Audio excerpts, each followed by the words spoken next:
जो भी सामंतवादी मनवादी व्यवस्था को मानने वाले लोग हैं, वो चाहे आपका भाई हो, चाहे हमारा भाई हो, चाहे खुद करण वर्मा पासी हो, कभी उसमें भरोसा मत करिएगा।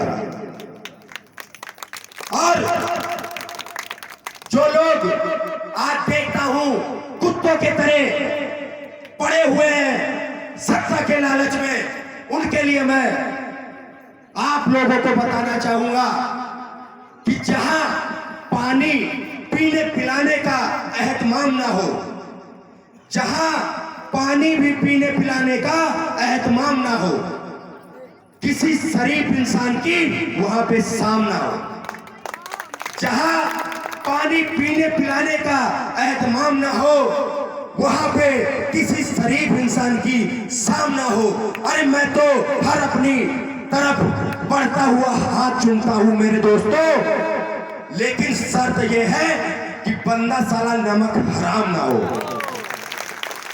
जो हमारे लोगों का वोट ले, हमारे लोगों का साथ हो उसके पास, और गुलामी वो दूसरों की करे, तो वो हमारा कभी नहीं हो सकता।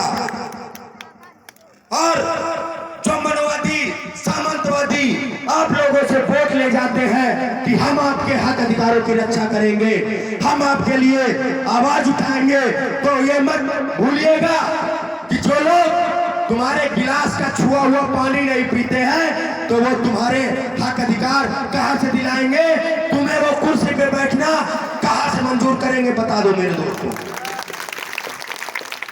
मैं सिर्फ यही आप लोगों से बताने आया हूं कि हमारे लोगों, आज मैं देखता हूं कि हमारे SC ST OBC के लोगों के पास सिर्फ क्या काम है?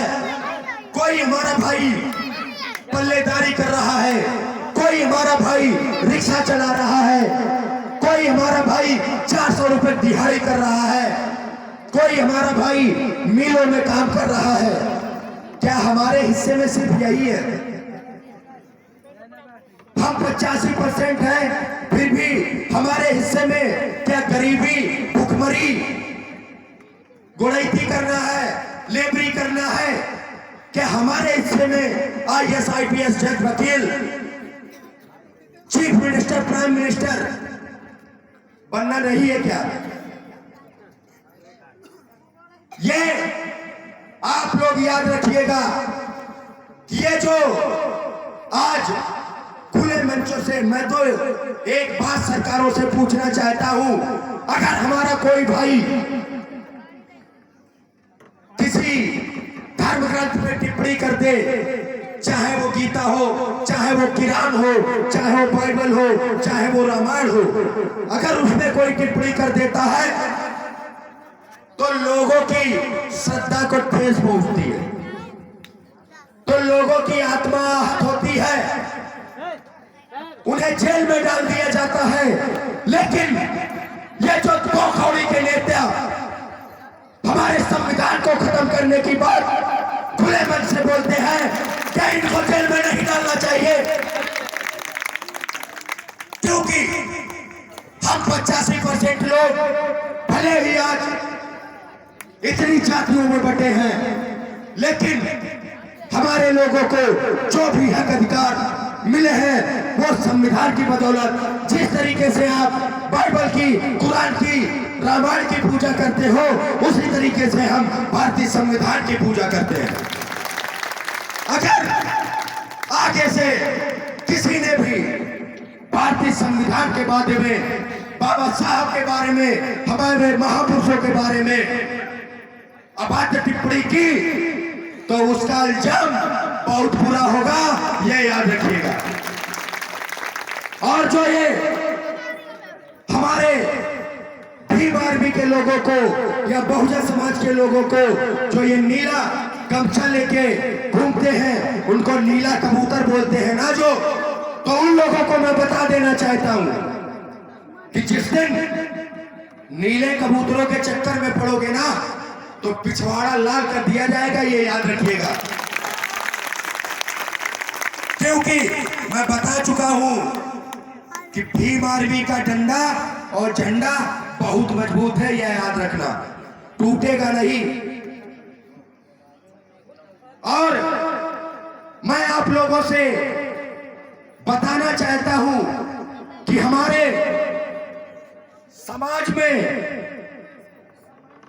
जो सबसे नीच माना जाता था जिनको, वो हमारी महिला शक्ति थी। ना ही उन्हें पढ़ने का अधिकार था, ना ही कुछ बोलने का अधिकार था। उनको तो बिल्कुल ही नीचा माना जाता था। ये सिर्फ हमारी SC ST OBC की महिलाओं के लिए ही नहीं, सवर्ण समाज की भी महिलाओं के लिए ये नियम लागू थे। तो मैं आप लोगों से बोलना चाहता हूं कि जब मौका आपके पास में नहीं था, जब मौका आपके पास में नहीं था, तब भी हमारी नारी शक्ति ने देश के लिए और समाज के लिए, आप लोगों के लिए, आपकी आने वाली पीढ़ी के लिए उन्होंने समय समय पर बलिदान दिया है। आप याद करिए मां सावित्रीबाई फुले को, मां रमाबाई अंबेडकर को, माता झलकारी बाई कोरी को, माता वीरांगना उदा देवी पासी को याद करिए कि वो भी आप जैसी नारियां ही थी जिन्होंने अच्छे अच्छे सिकंदरों को मुंह के बल गिराने का काम किया।